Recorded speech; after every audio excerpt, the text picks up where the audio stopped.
Alright guys, this is actually the second video of us just getting on to the beach. We've already passed the 5 mile marker, but as you will see, there's plenty of camps already in motion here, and it just gives you an idea of how small the beach was and what kind of area we had to play with in one, setting up camp, two, having your rods and everything else, and then three, leaving a roadway for travelers to get north and southbound through the camps and stuff like that.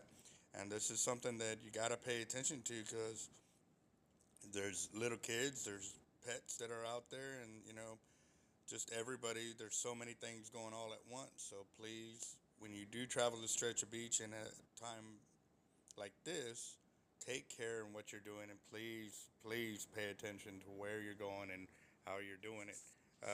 There's major things to pay attention to, such as debris and so forth, but as well, there's certain rules that you still have to follow. Just because it's a beach doesn't mean that it's a free-for-all. There are right-of-ways on the beach. There's also things that you can and can't do while setting up camp and so forth. And through this video, you'll see a bunch of those different things happening, and I'll try and stop and get those posted out or pointed out. But at the same time, too, we don't always know what's going on at the time. So road rage is something that we have seen even out on the beach. It just doesn't happen out on the highway or in the main streets. It will also happen out on the beach. So again, remember, there's so many different things that need to be played in motion the right way in order to have a really enjoyable experience.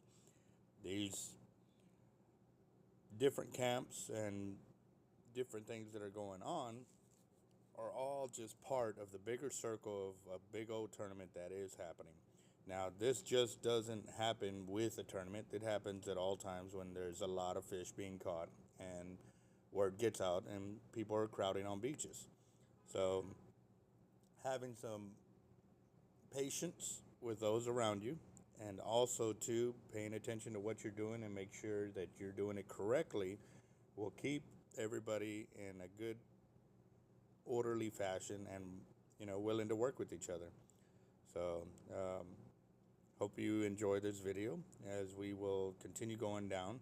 This stretch of beach is about 60 miles long, and we will travel all the way down to the 57, 58 where our camp is set up. And you will see we got there in the late afternoon.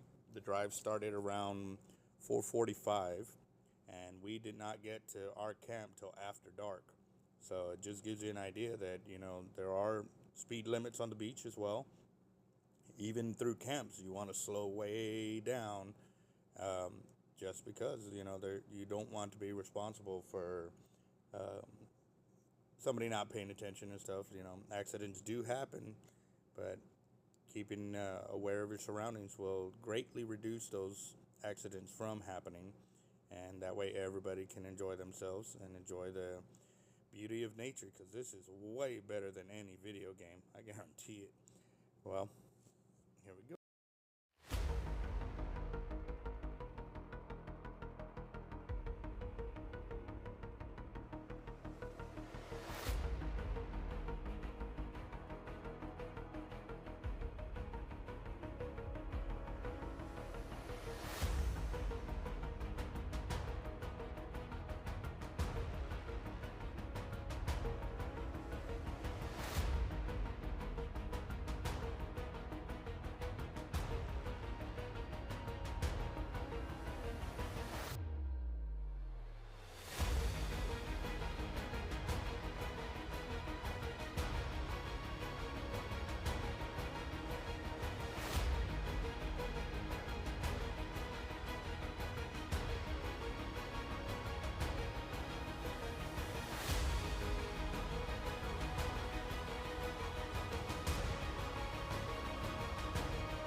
parking on the beach, you'll want to stay parallel to the beach. That allows the smaller stretches of beach to be accessible without getting too close to your vehicle and or to your fishing gear. As this rod in picture coming up now is not parked that way, and you can see where the road that everybody was traveling is now blocked by their vehicle. But there's still plenty of room up there to get hit for them to get next to the dune, but they may just be setting up or getting ready to do so. Most park rangers will come in and tell you to move your vehicle if they feel that you are blocking the roadway, as the beach is considered a federal highway.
This next camp had actually put ruts in their camp where as you were driving through, had to slow way down. But even when we were going super slow like that, the ruts were so deep that it knocked our camera setup off, and we missed all the ruts except for the last one where we were able to get the camera back onto the road.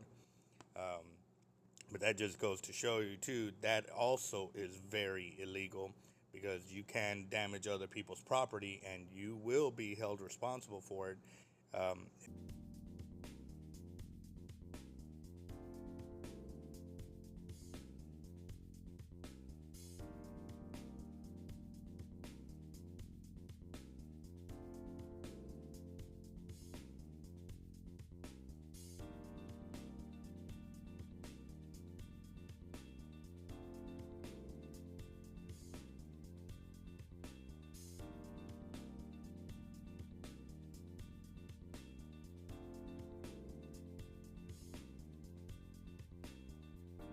I can remember fishing the same tournament several years back where we had lights smaller than these lighting up our camp like that, and we were actually told we had to take them down because it ruined the night vision of the sky for the park, and or two, that it would draw in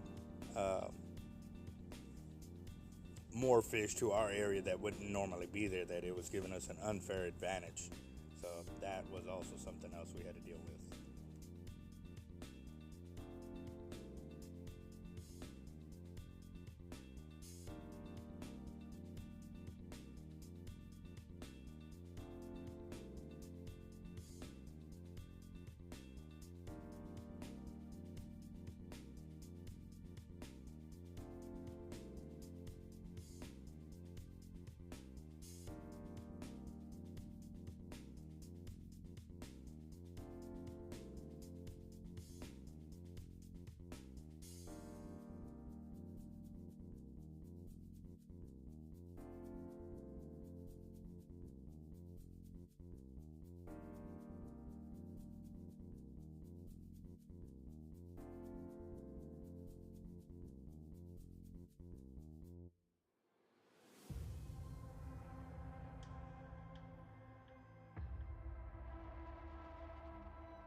Love it when they have their rod holders or PVCs marked with reflective tape right there.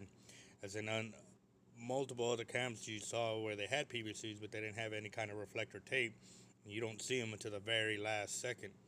It's another reason, controlling your speed is a very, very important thing to do. But also, too, you'll start seeing some of the monster debris that we were faced as we were going down beach. And as you can tell right there on that tree, that could have taken out our windshield straight up and, could have caused a lot of damage. And as you will see, there's going to be a lot more big debris, big channel markers and buoys, boats. I mean, there's a lot of debris that was floated up. There's several trees that are in here that are several hundred feet long, and or at least 150 at minimum. And some of them block the whole roadway to where you actually have to drive into the water. As of right here, you can tell the berm on my right where the sand dunes are, that is all corroded away. This area of beach used to be about 50 to 100 yards wide, and now it's maybe 4 to 5 yards wide, and then at some points at the widest it'll get maybe 10 to 15. So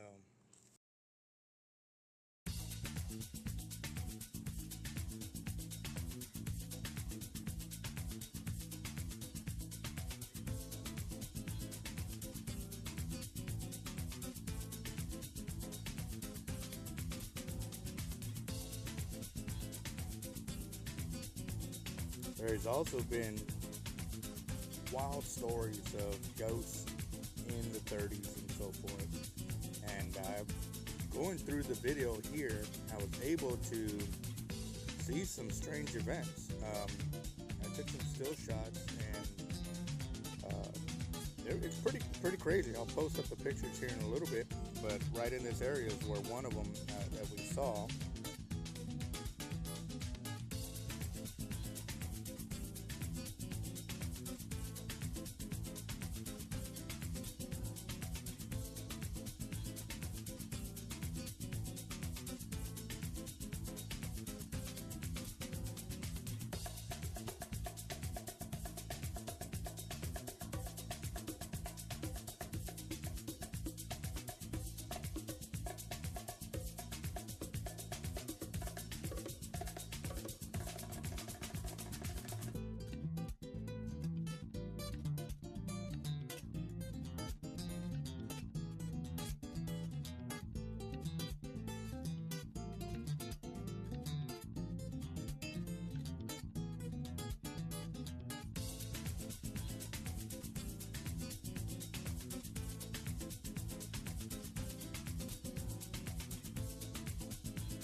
And taking into consideration about how thin the roads were, seeing this high beam lights coming toward our way, I felt that it was better for me to pull over and let them pass, is because their light was blinding me and I could not see what we were faced. So as I did so, and they were able to get past me, I soon learned why it was actually a good idea to let them do so. And you also got to remember too that on the beach, northbound traffic heading off beach have the right of way. They, whichever way they need to get off, you have to move around them or allow them to pass with no obstruction. So you'll see here in a minute as to why it's such a good idea to follow the rules and regs of the beach and to be courteous to others while you're out there. So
nighttime beach driving, extremely dangerous. As you can see, all the debris that has floated in from the hurricanes that have hit, a lot of it is pulled in and sent to us through the currents. And even now, you can see the huge difference in the amount of beach access that you actually have between the water and the dunes themselves.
finally made it.